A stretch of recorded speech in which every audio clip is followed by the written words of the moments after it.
Muy buenas, mis queridos amigos, ¿cómo estáis? Espero que vayan muy bien por ahí. Pues siguiendo con nuestro top de los planetas automovilísticos, hoy tengo que hablar de Japón, un universo, digamos, del mundo del automóvil asiático con el que tengo grandes valores en común o cosas que me gustan mucho y cosas que me parecen un poquito terribles o incomprensibles, ¿no? Relacionada con la diferencia cultural que hay entre un extremo y el otro del mundo. Así que en este ranking te voy a contar cuáles me parecen las cosas más interesantes de la industria del automóvil japonesa y cuáles me parecen sus grandes debilidades, sobre todo proyectando la mirada hacia el futuro.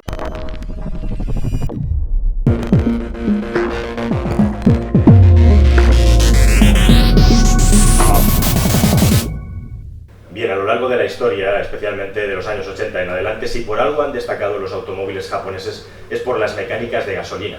En general y en ciertos momentos han tenido los mejores motores de gasolina del mercado, especialmente los motores pequeños. En los motores de 4 cilindros los japoneses han destacado pues, gracias a todo lo que es la filosofía de la precisión mecánica a la hora de fabricar los motores que llegaban a Europa, sobre todo con Honda, por ejemplo, siempre destacaban especialmente por un rendimiento muy alto, ¿no? Sin recurrir a ese, digamos, empujón típico de los europeos que en los años 80 se puso de moda con el turbocompresor. Los japoneses conseguían muy buenos rendimientos en los motores y eran el estándar de calidad, con permiso de BMW, en lo que se refiere pues eso, a motores de cilindradas entre los 2 y los 3 litros. Me acuerdo, por ejemplo, de los motores 2.0 de Honda, ¿no? Que no solamente eran un ejemplo de rendimiento, sino también era un ejemplo de suavidad y de finura, ¿no? Entre los motores más suaves y silenciosos del mercado siempre han estado los motores japoneses de gasolina. Así que si por algo me quedo es por esa tradición, digamos, de Japón, de motores de gasolina atmosféricos de alto rendimiento que luego también han sido un poco, digamos, incomprendidos o que se han visto superados por otras tecnologías más modernas como la mezcla del turbo con la inyección directa, etcétera, que te dan muchísima más fuerza a medio y bajo régimen y en comparación, cuando hablamos ya de potencias específicas muy altas, son bastante más exigentes y complicados de conducir, ¿no? Esa tradición todavía continúa, por ejemplo, con Mazda, aunque incluso Mazda, ahora ya en el siglo XXI, va a tener que claudicar y empezar a poner motores con compresor y con turbocompresor para pasar las normativas anticontaminación. Así que la primera de las características fundamentales de los automóviles japoneses, bajo mi punto de vista, la excelencia en los motores de gasolina. Bueno, si haces una encuesta entre mecánicos, normalmente el coche que más les gusta reparar son los coches del grupo Volkswagen, antiguamente grupo VAG. Esto es no tanto porque los motores del grupo Volkswagen, estos coches, estas mecánicas, tengan algo especial, interesante, de positivo, que lo tienen a veces, otras no, sino porque son los que más les entran en el taller y como son los que más costumbre tienen de reparar, pues les gustan. Pero si le preguntas a un mecánico de verdad aficionado, muchos te van a hablar de los coches japoneses, porque todo está construido, digamos, con una lógica y con una filosofía que hace muy fácil de reparar los coches. Otra cosa es la disponibilidad de las piezas, que es uno de los problemas de los vehículos japoneses, sobre eso os hablo más adelante, pero en definitiva los coches japoneses están dispuestos de una manera muy lógica en cuanto a la mecánica y también se traduce en cuanto a la fiabilidad. Tradicionalmente los rankings de fiabilidad más, digamos, importantes y prestigiosos, los vehículos japoneses han estado en el top, en el momento, en el punto más álgido de toda la industria del automóvil. Así que hay que reconocer a los japoneses que tradicionalmente han fabricado los coches más fiables de promedio que ha habido en la industria del automóvil. Eso habla muy bien, pues eso, de la filosofía japonesa, de la precisión, de lo cuadriculados que son a la hora de construir y fabricar algo, lo cual le da también muchas ventajas y algunos inconvenientes. Bueno, una de las cosas top de la industria japonesa del automóvil, sin duda, los automóviles deportivos.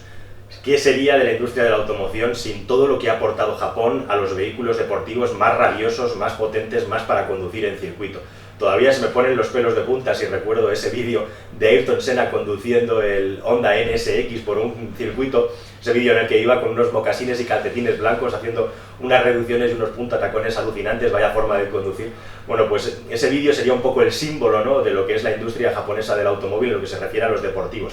Te pones a pensar y es que muchos de los coches más míticos que se han fabricado deportivos de la industria se han hecho en Japón, y en Europa no nos han llegado todos ellos, pero vaya cuadra que nos ha llegado de coches, comenzando por los míticos Mitsubishi Lancer, toda la saga Evo, llegando hasta el Tomy Mäkinen, todos los Subaru Impreza WRX, luego Subaru WRX, que justamente hace poquito ha dejado de venderse. Es el fin de una era, por supuesto. La era de los deportivos también se acaba, parece, desgraciadamente, al menos los deportivos populares, pero no tenemos que irnos a coches tan caros o especiales, ¿no? El mismísimo, por ejemplo, Honda Civic VTI, con su motor de distribución variable 160 caballos, un auténtico mito aquí en Europa. Los coches de los 80, como el Honda Prelude, como el Toyota Supra, como el Nissan 200 SX y el Nissan 300 ZX, etcétera, etcétera, etcétera.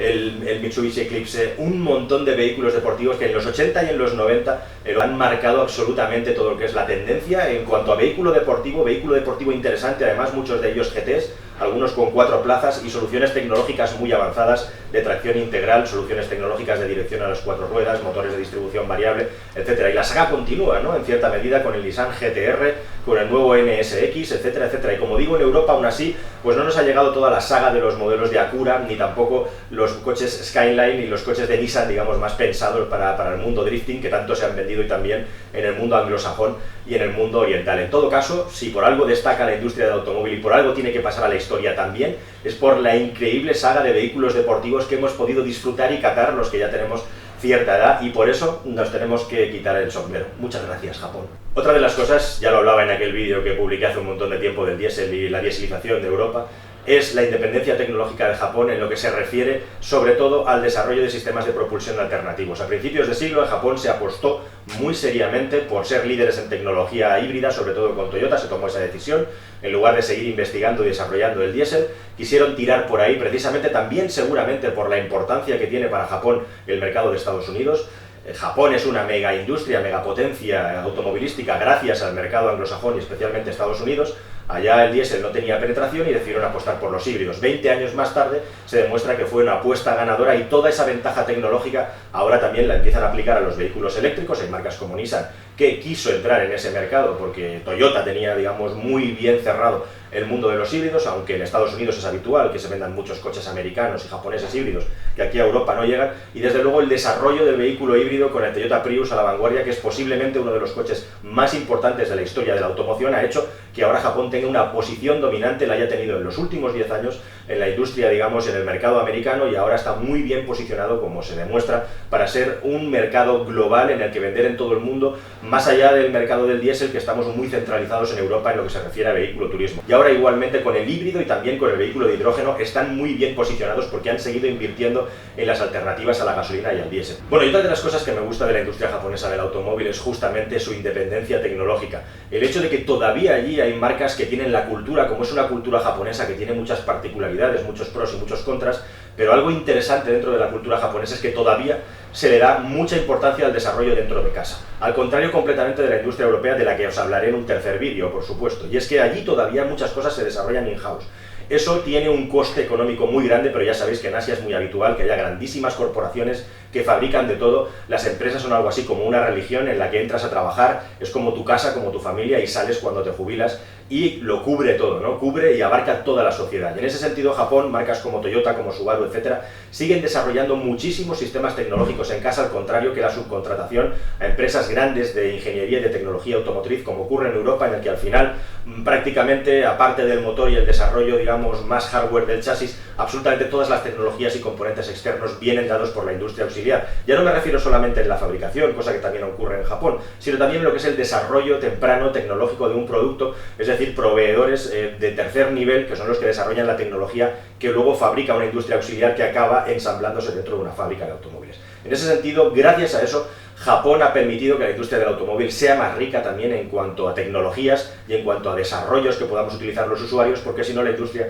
sería mucho más uniforme. Bueno, y ahora que hemos desarrollado los grandes hitos o puntos de la industria japonesa, vamos a quitarles un poquito de jabón y a darles un poquito de cera con las cosas que bajo mi punto de vista son menos interesantes o también incomprensibles desde nuestro punto de vista occidental de las cosas que hacen los japoneses con los automóviles. Empezando por los diseños de los coches, ¿no?, que en muchos casos son muy difíciles de asimilar y tragar con su cultura. Es que somos como dos universos, dos planetas distintos, y eso se traduce también con el lenguaje del diseño. Los coches deportivos japoneses en algunos casos tienen unos diseños absolutamente rompedores y espectacular, y en otros casos son un auténtico horror, ¿no? Todavía me acuerdo en las revistas inglesas que son muy descarnadas a la hora de hablar y describir de los coches, que describían el Lexus CT200H como tan feo como un cerdo teniendo un infarto. Bueno, pues esto es muy habitual que se diga en la prensa inglesa, y es que realmente hay coches japoneses que se lo merecen, en el sentido de que no entendemos muy bien los diseños que hacen. Y ya no os digo nada de los Kei-Cars, ¿no?, que desde un punto de vista funcional tienen todo el sentido del mundo. Los Kei-Cars son unos coches que se desarrollaron en Japón después de la Segunda Guerra Mundial para tener una industria del automóvil accesible para todo el pueblo. Son coches muy restringidos en cuanto a motor y en cuanto a proporciones, y eso hace que tengan unos diseños muy llamativos o muy raros. Japón tiene un gran problema de densidad de población y densidad de coches, es muy difícil circular allí en carretera, siempre estás metido en un atasco, no hay ni sitio para aparcar, y entonces estos coches pequeñitos con motores muy pequeños que consumen muy poco espacio y muy pocos recursos, pues tiene una serie de ventajas fiscales y se han extendido mucho, ¿no? Y a nosotros nos llegan algunos de estos coches aquí que se caracterizan por ser muy estrechos, justamente para que puedan caber en aquellas calles milenarias, muy altos en relación a la estrechez, y luego pequeñitos, con ruedas pequeñas, con motores pequeños, en definitiva coches que intentan cubicar lo máximo por dentro y gastar poquito. Bueno, otra cosa que me parece bastante llamativa e interesante, teniendo en cuenta que Japón es el país, digamos, de la tecnología, los robots y las lucecitas, es cómo se han ido quedando retrasados en lo que se refiere al diseño interior, ¿no? Los coches japoneses, desde un punto de vista tecnológico, en el interior, lo que es comunicación, pantalla, están bastante atrasados respecto a los coches europeos. Se ha quedado como en los 80 en cuanto a diseños, ¿no? Todo lleno además de botoncitos y de pitiditos, todo pita, una cosa que puede llegar a ser bastante molesta para una cultura como la nuestra. En definitiva, se han quedado atrás, incluso de la industria americana. En este sentido serían los peores en cuanto a diseño interior y en cuanto a tecnologías en el interior de los coches. También por una cuestión cultural, ¿no? De cómo viven ellos la tecnología y cómo se rodean ellos de tecnología, pero en ese caso mal. Desde luego, desde nuestro punto de vista. Y luego está el rollo también de lo espartanos que son los interiores. Me acuerdo la típica gracia, eso de que hasta hace 4 días ni siquiera los tiradores de los elevalunas eléctricos estaban serigrafiados, vaya usted a saber por qué, y todas las pequeñas tonterías y particularidades que tienen los vehículos japoneses respecto al interior, ¿no? Empezando por el asunto, pues ese de los tiradores para el depósito de combustible, que es una cuestión de normativa allá, ya sabéis, pero en definitiva, en los interiores, desde luego, te compras coches de lujo, te compras coches hipercaros y al final acabas ahí como una especie de reloj Casio de los años 80, que por cierto soy muy fan, pero a la hora de utilizar un automóvil, digamos que ha habido una evolución que ellos, no sé por qué, no se han puesto al día, no han aprovechado. Quizás seguramente también en parte por esa filosofía de sacar poco y subcontratar poco fuera del interior de la industria, este tipo de cosas. También es claro y también es muy serio el hecho de que se toma muy en serio la seguridad y consideran que es mucho más interesante ese tipo de sistemas y tecnologías que las grandes pantallas táctiles que usamos ahora. Verbigracia Subaru, ¿no? Que ha decidido que va a quitar completamente las pantallas táctiles en el futuro de sus automóviles, yendo completamente a contracorriente de lo que se estila en el resto de Europa. Bueno, hay una leyenda apócrifa que es falsa, pero es muy divertida de contar, que cuenta que los americanos y los rusos se encontraron con 2 problemas en la carrera espacial para lanzar astronautas al espacio, ¿no? El problema era que tenían que hacer análisis, que tenían que hacer experimentos en un campo en el que no había gravedad y tenían que tomar nota y apuntar, y claro, en un bolígrafo donde no hay gravedad la tinta no baja y haces presión y no escribe la tinta, ¿no? Entonces, cuenta la leyenda que los americanos tuvieron ahí un proyecto con un montón de ingenieros desarrollando un montón de tecnologías posibles para poder tener un bolígrafo que fuera capaz de escribir en el espacio. Y al final se gastaron un montón de millones de dólares en desarrollar el boli antigravitatorio, que era capaz de escribir en condiciones de espacio. ¿Qué hicieron los rusos? Pues los rusos cogieron un lápiz y le sacaron punta y con eso ya lo solucionaron. Bueno, esto es un poco una parábola, digamos, ¿no? De cómo la ingeniería puede llegar a acabar complicando las cosas.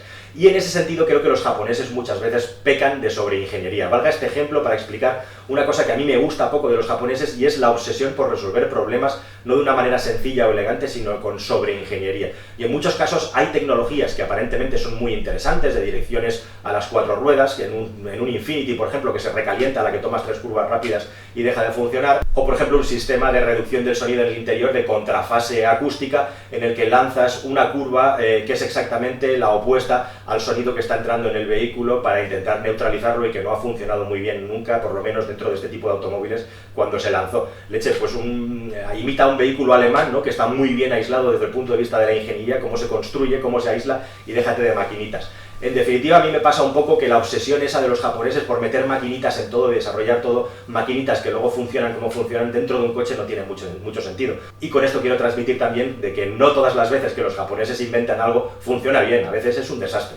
Bueno, en cuarto lugar, una de las cosas que a mí más me ha impactado para mal de los coches japoneses en los últimos tiempos, desde que hace aproximadamente 16 años, en el vídeo anterior dije 18, son 16, me quiero yo poner años a mí mismo, es el tema del aislamiento interior. Y me da muchísimo que pensar. Me he encontrado que los vehículos japoneses, siendo como son coches tan finos de construcción, de motor, etc., luego en carretera no son ni de lejos capaces de llegar al nivel de silencio acústico que tienen los vehículos de construcción y desarrollo europeo, especialmente en marcas premium europeas, pero también marcas de otros países como Ford, que se desarrollan en Europa. Por ejemplo, los Ford Focus, Ford Mondeo son una absoluta referencia en el mercado. En ese sentido, en Europa hemos encontrado la manera, mediante ingeniería, de hacer que los coches estén muy aislados internamente, mientras que los coches japoneses te puedes comprar coches muy caros, te puedes comprar un Honda Legend, te puedes comprar un Lexus, que nunca vas a tener el nivel de silencio en carretera. Hablo del confort acústico, de lo que se transmite al interior del coche por viento y por ruido de rodadura, sobre todo ruido de rodadura. No son capaces de llegar al nivel de los vehículos europeos. Y en ese sentido me parecen decepcionantes, ¿no? Que tengan esa excelencia en la ingeniería, pero que no lleguen a ese nivel en cuanto a aislamiento. Claramente por debajo de los europeos, y me parecen una decepción en lo que se refiere a aislamiento. Seguramente también a lo mejor porque nosotros en Europa recorremos distancias mucho más largas por carretera. En Japón no es tan habitual, está todo mega saturado de coches y no es tan habitual hacer muchos kilómetros en una isla, y yo creo que a lo mejor tiene algo que ver, que para ellos no es algo prioritario. Al igual que tampoco es prioritario la calidad del acabado interior, que está claramente por delante de los estadounidenses, pero claramente también por detrás de la europea. Bueno, y en última instancia también la sensación de que, aparte de que los coches japoneses no están acabados, digamos, de una manera tan excelente como la nuestra, sin duda alguna, o sea, además es palmario en la industria, se sabe perfectamente que en el puesto 3 los americanos, en el puesto 2 los japoneses, en el puesto 1 los que más recursos y trabajo dedican a acabar bien los coches por dentro son los europeos, las marcas europeas sin duda. En ese sentido también te transmiten la sensación de que como gran potencia automovilística que son, ya para terminar, son, digamos, aislados y no les interesa mucho nuestra cultura ni nuestra forma de pensar. Sí, lo han hecho a veces, por ejemplo, esforzándose en poner motores diésel para penetrar más en el mercado cuando no vendían ni un puñetero coche, ¿no? A veces llegando a acuerdos con otras empresas para poder colocar aquí producto diésel, o desarrollando ellos sus propios motores diésel, que han funcionado muy bien, pero siempre de una manera tímida, ¿no? Como una apuesta, digamos, de un desarrollo específico y sin una gran continuidad. Ahí tenemos la alianza Nissan-Renault, ¿no? Que es una excepción en ese sentido, pero en general digamos que los japoneses, por decirlo de alguna manera, la sensación de que no les hemos interesado mucho. ¿En qué se traduce eso? Bueno, pues se traduce justamente en una oferta de producto que no se adecúa a lo que nosotros aquí compramos, paquetes cerrados, o compras esto, no hay posibilidad de personalizar el coche, o no tienes nada, es lo que te tienes que quedar. Eso sería una primera cuestión. Una segunda cuestión, el asunto también de los cupos de importación, ¿no? Como digamos que nuestro mercado es mucho menos importante que el americano para ellos, aquí traen coches con cuentagotas a veces y se agotan y no hay manera de poder comprar más. Y luego también con la disponibilidad de los recambios, ¿no? Algo que a lo largo de los años, con el desarrollo de la logística, se ha ido mejorando, pero que desde luego no ha llegado nunca, ni mucho menos, a los niveles de las marcas de aquí, y en ese sentido siempre han tenido una desventaja, ¿no? Pero esto ocurre también en las grandes corporaciones japonesas, de alguna manera. Da la sensación de que ellos tienen un cupo para cada país y vendiendo lo que tienen pensado, que no es mucho, normalmente no son muy ambiciosos. ¿Qué os puedo decir de Honda en España, no? Es un auténtico desastre Honda, pero como es un desastre también Nikon y otras muchas empresas japonesas. Las estructuras que tienen aquí no funcionan muy bien, están muy limitadas a nivel de marketing, están muy limitadas a nivel de presupuesto y de producto. En ese sentido es un poco triste, digamos, que quizá por la lejanía y por otra serie de cuestiones filosóficas y, digamos, estructurales y otras cuestiones, digamos, estratégicas que yo no comprendo y de filosofía empresarial, pues nosotros hemos sido siempre como un mercado residual, considero, para ellos, ¿no? Y en cierta medida han llegado los coreanos muchos más listos aquí poniendo sus centros de desarrollo y les han ganado la tostada completamente. Así que nada más, queridos amigos, espero que este top de los vehículos japoneses os haya parecido interesantes. Me queda repasar y pasarle la lija también al mercado europeo, que tiene lo suyo, y eso lo hacemos en un próximo vídeo, ¿de acuerdo? Muchísimas gracias por estar ahí de nuevo y nos vemos en la próxima. Hasta luego, amigos, adiós.